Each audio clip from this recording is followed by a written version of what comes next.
Hello everyone, Fred here. In this installment of TPP Dynamite, I'm going to be reviewing episode 7 of Titans Season 4, Caul's Folly. First things first though, if you haven't already, let me encourage you to subscribe to my channel. I regularly post reviews of films, books, and movies on this channel.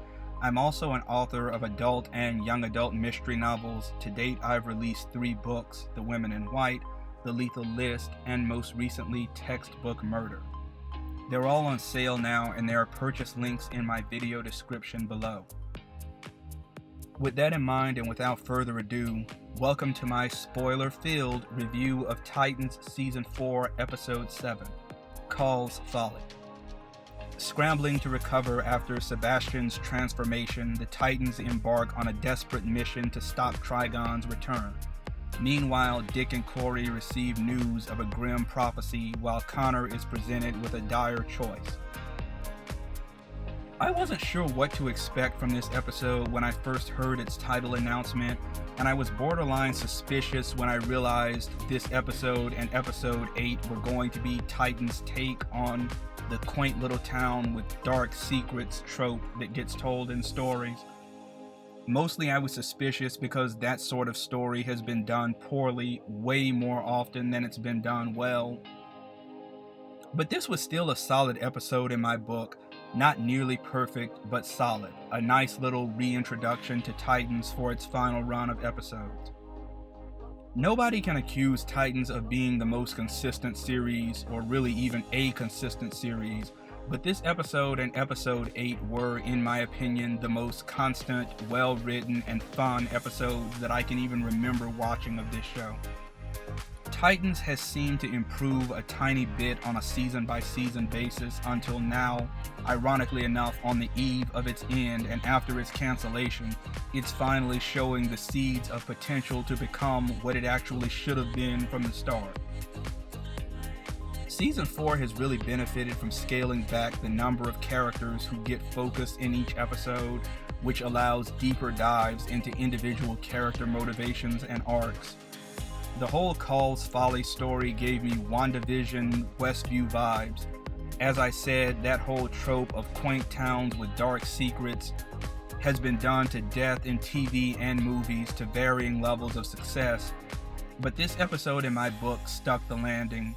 Using Caul's Folly as the site where Trigon's horn was stored led to a far more suspenseful, interesting story than it sounds on paper.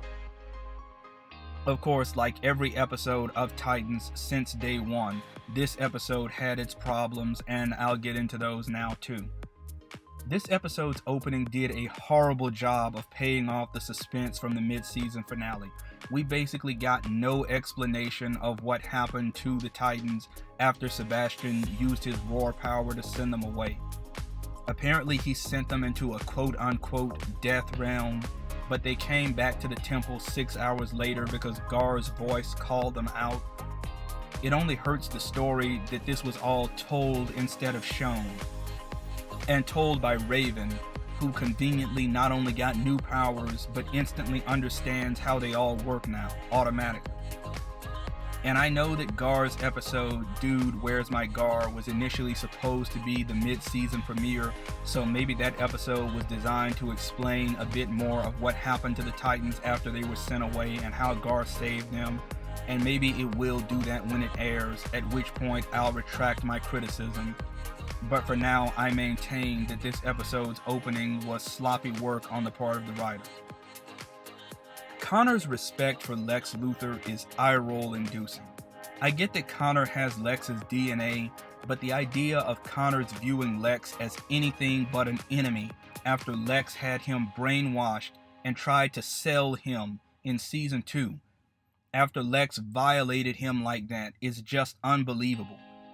This episode reintroduces Mercy Graves, and Connor even acknowledges what she did on Lex's orders to him and Gar in Season 2. But does Connor think that Lex himself had no part in that plan? Like, it's just silly. Lex ordered her to do that, and he's only upset with her for that, and he still respects Lex. And what's even sillier is how far Connor has gone down the rabbit hole of wanting to emulate his Luthor side at all. I get that Connor is still technically an infant and trying to figure himself out, but still. Also, just an aside on that, I'm not exactly getting why Lex wanted Connor to find Mercy in the first place. Maybe it'll be revealed in future episodes, but I didn't see any point to that. Maybe Lex thought in the event of his death, Mercy could help Connor out with information about what May and the Church of Blood were up to. Maybe Lex told Mercy to secretly spy on the Church and collect information to report to Connor so that Connor could take May down if Lex died. I don't know. We'll see.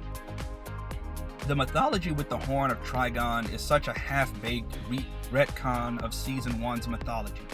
If the Horn is how Trigon is summoned, then why didn't Rachel's mother try to get her to use it in Season 1? How was Rachel able to just summon Trigon through a mirror by concentrating? Also, the Titans' whole process of finding the Horn's location in the first place was, in my opinion, an overly complicated, pseudo-scientific butt pull. I guess I can't overanalyze the logic too much because this is a show inclusive of aliens and magic, but it still doesn't make much sense. The Tim and Bernard relationship is just so creepy. Tim, as presented in this show, is a kid, maybe around 17. Bernard, going by context clues, is probably in his 20s or 30s. Anything that happens between them is child grooming at best, and probably statutory rape at worst. This plotline reminds me of something that would have happened in Pretty Little Liars, but worse because Pretty Little Liars at least acknowledged the age issue when it was a factor, and Pretty Little Liars at least tried to tackle that issue with some degree of reality and nuance. Titans just treats Bernard and Tim like normal, equal colleagues with normal, equal desires for each other in a normal, equal relationship. Finally, the ending fight of this episode really fell flat. Like, how does Dick Grayson lose to 3 random police officers when he's single-handedly beaten up multiple trained, armed assailants before?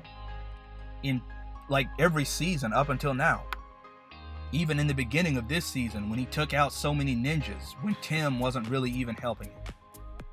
It doesn't make any sense for him to lose so fast outside of just the fact that the plot needs him to lose so fast to set up the cliffhanger ending.